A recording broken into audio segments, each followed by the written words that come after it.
Je suis particulièrement ravie aujourd'hui de participer à cette session consacrée à l'imagerie multimodalité en pathologie cardiovasculaire. Et la thématique que j'aborderai aujourd'hui concerne aortique, qui est une thématique intéressante lorsqu'on sait que la sténose aortique est une valvulopathie de plus en plus fréquente sous nos cieux en relation avec le vieillissement de la population et que nous sommes confrontés au quotidien à sa prise en charge. Si l'on se réfère aux recommandations de la Société européenne de cardiologie et qui ont été publiées en 2017 relatives à la prise en charge des valvulopathies, on se rend bien compte qu'il est important de bien quantifier le degré de sévérité de la sténose aortique et de bien apprécier son retentissement, car c'est à partir de là qu'on peut se poser une question éventuelle. Est-ce qu'on doit remplacer cette valve aortique, ce remplacement se faisant par voie percutanée ou par voie chirurgicale? Il a été clairement démontré que d'après les recommandations, que la principale indication d'intervention, et qui est une indication de classe 1 dans le rétrécissement aortique, est la situation dans laquelle la sténose aortique est une sténose aortique classique chez un patient symptomatique définie par une vélocité maximale supérieure à 4 mètres par seconde, un gradient moyen supérieur à 40 mm de mercure et une surface aortique inférieure à 1 cm². Mais à côté de cette situation classique, et là c'est une diapositive que j'ai empruntée au professeur Philippe Pibaro, il existe d'autres situations plus complexes, dont 30 à 50% des cas, où il existe une discordance nette entre la surface aortique et le gradient aortique moyen, en particulier en cas de dysfonction ventriculaire gauche, et où l'appréciation du degré de sévérité de la sténose aortique est problématique, et c'est là où on aura besoin en plus de l'échographie cardiaque transthoracique conventionnelle, d'autres techniques d'imagerie pour pouvoir asseoir le degré de sévérité de cette sténose aortique. Alors, les paramètres conventionnels d'appréciation de la sévérité de la sténose aortique réside en le recueil de la vélocité maximale du flux aortique et du calcul du gradient, la multiplication des fenêtres acoustiques pour bien évaluer la vélocité la plus grande possible et le gradient moyen le plus important possible et ne pas sous-estimer un éventuel rétrécissement aortique serré. Ce d'autant que dans ce travail qui a été publié par Tadden dans le JASS 2015, dans ce travail, il a été bien montré que seule la moitié des patients avaient une vélocité maximale lorsqu'on recueillit la vélocité maximale en incidence apicale. Donc, c'est dire l'importance de la multiplication des fenêtres acoustiques, en particulier la parasternale droite.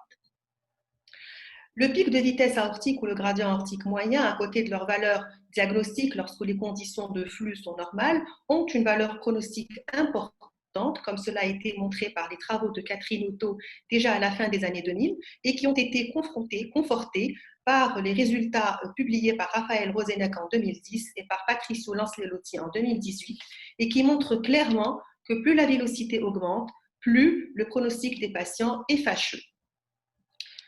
Un petit bémol, je voudrais en parler également, est l'appréciation de la sténose aortique chez les patients hypertendus. Et on voit bien dans ce travail qui a été publié par l'équipe de Pibaro déjà il y a une quinzaine d'années qu'une hypertension artérielle non équilibrée pouvait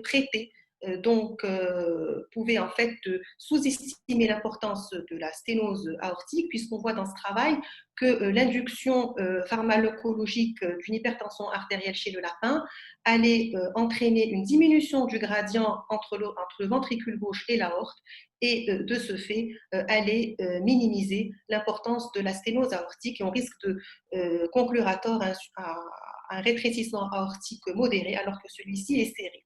Donc, un des messages à passer est l'appréciation du degré de sévérité de sténose aortique en cas d'hypertension artérielle équilibrée.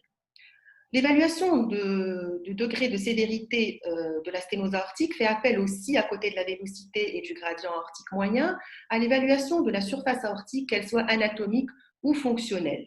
la surface anatomique pouvant se faire par planimétrie en échographie transthoracique ou transœsophagienne lorsque l'échogénicité le permet et lorsque les valves ne sont pas trop calcifiées, en l'occurrence dans le cadre d'un rétrécissement aortique rhumatismal toujours présent sous nos cieux. Dans d'autres circonstances, la planimétrie par le scanner peut être de mise. L'évaluation de la surface fonctionnelle peut se faire par équation de continuité, se basant sur le fait que le débit reste constant en amont et en aval de l'obstacle. Et la principale, si vous voulez, difficulté dans l'évaluation de la surface aortique par l'équation de continuité est le recueil de la chambre de chasse du ventricule gauche qui doit se faire de façon très minutieuse, en incidence parasternale gauche grand axe, zoomé en mésosystole au pied des sigmoïdes aortiques, en excluant donc dans la mesure du diamètre les calcifications de la mesure de la chambre de chasse du ventricule gauche. Lorsque, si vous voulez, l'évaluation de ce diamètre de la chambre de chasse est difficile, en échographie transthoracique conventionnelle, on peut s'aider par d'autres moyens, en particulier par l'échographie transœsophagienne 2D ou 3D, ou alors on peut mesurer de façon fiable le diamètre de la chambre de chasse du ventricule gauche par le scanner. Par ces méthodes-là, on peut calculer la surface aortique de façon hybride, c'est-à-dire mixant à la fois des données scanographiques et des données échographiques. Le cut-off dans ces conditions pour prédire de l'existence d'une sténose aortique serrée est de 1,2 cm² alors qu'elle est de 1 cm² lorsqu'on utilise les données échographiques seules. Donc, voici donc les différents paramètres qui permettent de dire qu'une sténose aortique est sévère dans des conditions de flux normales. Et ici, tous les paramètres sont concordants. Et quand il y a une concordance de différents paramètres, si vous voulez, échographiques, eh bien, on est content. Mais ce n'est pas toujours le cas dans la vraie vie. Alors, que se passe-t-il dans la vraie vie? Et comme on l'a dit en introduction, il existe des situations cliniques et échographiques dans lesquelles il existe des discordances entre la surface aortique et le gradient aortique moyen. Et c'est en particulier le cas des rétrécissements aortiques avec bas débit et bas gradient. Vous allez avoir demain une très belle lecture du professeur Philippe Ibaro sur le rétrécissement aortique en dysfonction VG et on aura largement le temps de discuter des différentes techniques d'exploration et les implications thérapeutiques que cela peut engendrer. Quoi qu'il en soit, si on prend l'exemple du rétrécissement aortique avec bas débit, bas gradient classique, il est clair que dans cette situation particulière, l'échographie cardiaque transthoracique à elle seule ne permettrait pas de conclure sur le degré de sévérité de la sténose aortique. S'agit-il d'une sténose aortique sévère ou d'une sténose aortique pseudo-sévère? Là, nous avons besoin d'autres techniques d'imagerie pour pouvoir conclure. Et dans ces cas particuliers, on va pouvoir s'aider de l'échocardiographie de stress à la dobutamine faible dose pour essayer de rechercher une réserve contractile et pouvoir statuer sur la sévérité de la sténose aortique. À côté de l'échographie de stress sous dobutamine faible dose, on peut également s'aider du calcul du score calcique de la valve aortique au scanner, dont les cut-offs sont variables en fonction du sexe du patient, que ce soit un homme ou que ce soit une femme. Les cut-offs qui ont été retenus de façon générale est 1200 pour la femme et 2000 environ chez l'homme. À côté si vous voulez, de la valeur diagnostique des calcifications valvulaires, donc calculées au scanner, les calcifications valvulaires ont également une valeur pronostique. Et on voit bien dans le travail qui a été publié par Pawade dans le JACC en 2019, chez une cohorte de population ayant une sténose aortique calcifiée, on voit bien que plus la valve aortique est calcifiée et plus le pronostic de ces patients est fâcheux. Donc, intérêt à la fois diagnostique et pronostic.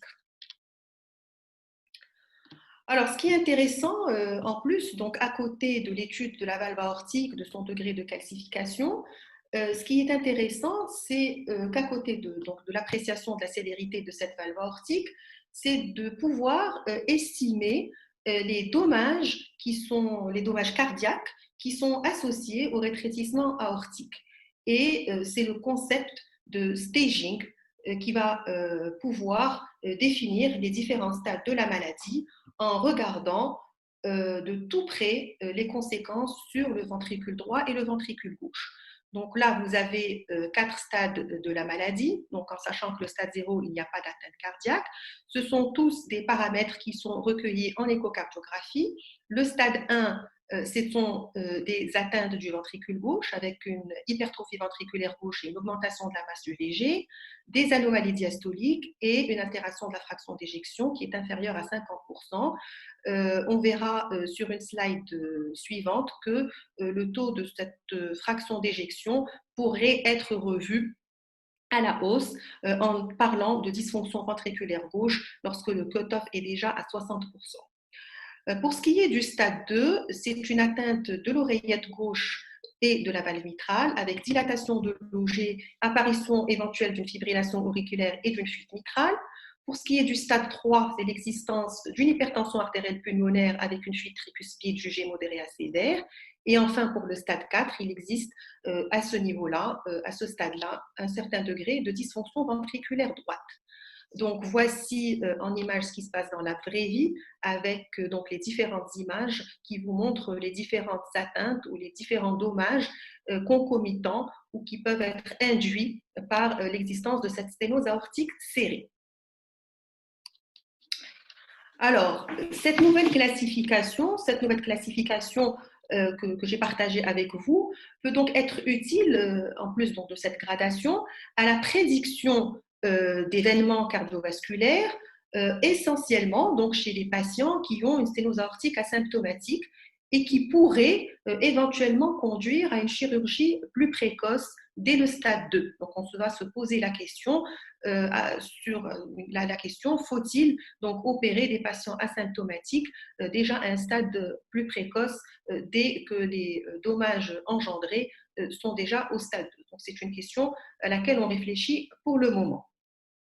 Donc, en effet, vous voyez sur les courbes de survie actuarielle que plus le stade augmente, plus la mortalité toute cause confondue va augmenter, plus le taux de réhospitalisation va augmenter, et que pour chaque augmentation de stade, on va multiplier par 1,5, voire 2, la mortalité et la mortalité post-remplacement valvulaire à 1 an. Ici, donc, c'est la diapo qui vous montre, si vous voulez, l'éventuelle ou la possibilité de commencer à réfléchir à traiter les patients de façon plus précoce, en particulier chez les patients asymptomatiques, dès qu'ils atteignent le stade 2. Donc, c'est en cours de discussion. Intéressons-nous maintenant, à côté des différents paramètres dont je viens de parler, à un autre marqueur qui a été rajouté dans l'appréciation de la fonction myocardique et qui est le strain longitudinal global, surtout dans le cadre du rétrécissement aortique asymptomatique.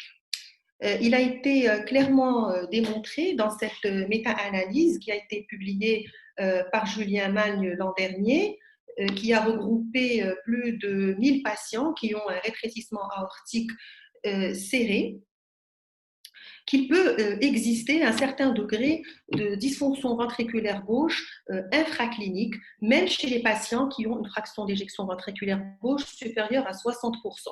Donc, une fraction d'éjection supérieure à 60% n'élimine pas de façon formelle l'existence d'une dysfonction ventriculaire gauche infraclinique. Et dans ce travail très élégant, les auteurs ont montré que lorsque le strain longitudinal global était inférieur à 14% en valeur absolue, eh bien, le pronostic des patients était moins bon que lorsque le strain longitudinal global était supérieur à 14%. Et donc la réflexion est la suivante. Faut-il donc intégrer dans les nouvelles recommandations la valeur de ce strain longitudinal global dans la prise en charge ou la décision thérapeutique des patients atteints d'une sténose aortique, en particulier asymptomatique? Alors, deux petits mots avant de conclure, pour parler donc de l'association sténose aortique amylose cardiaque, qui est relativement fréquente vu le vieillissement de la population. Et mon ami Nawel Tourmé vous en parlera très clairement demain lors de son symposium. Donc, pour dire que cette association est assez fréquente, et quand on voit un aspect sur les données du strain longitudinal évocateur en cocarde, cet aspect peut être évocateur d'une amylose cardiaque, et il faut savoir donc demander une scintigraphie à la recherche d'une captation myocardique. C'est d'autant plus intéressant qu'à côté du traitement du rétrécissement aortique, il faudra proposer un traitement plus spécifique de l'amylose cardiaque. Juste une slide pour parler de l'IRM, pour être un petit peu complet. L'IRM dans la sténose aortique, donc à côté de l'évaluation de la fonction myocardique, des volumes, du débit, etc., donc, que l'on peut faire, donc, quelle que soit la valvulopathie à laquelle on s'intéresse, on essaiera de rechercher une fibrose interstitielle qui peut être irréversible et qui ferait penser là aussi à une chirurgie élective chez les patients qu'on devrait opérer un petit peu plus tôt. Donc, en conclusion, je dirais qu'au terme de ce topo, l'échographie transthoracique est la première technique de quantification du degré de sévérité du rétrécissement aortique, basée sur une approche multiparamétrique, que le scanner est intéressant surtout dans les cas difficiles à évaluer, en particulier par la recherche d'un score calcique lorsqu'il existe des discordances entre les différents paramètres recueillis en échocardiographie, que l'appréciation de la fraction d'éjection du ventricule gauche n'est pas toujours suffisante. Il faudrait rechercher une dysfonction ventriculaire gauche infraclinique par le strain longitudinal global. L'IRM recherchera une fibrose myocardique qui complique le pronostic des patients. Et enfin, une amylose cardiaque est à rechercher et paraît associée à un plus mauvais pronostic chez les patients atteints de rétrécissement aortique. Et je vous remercie de votre attention.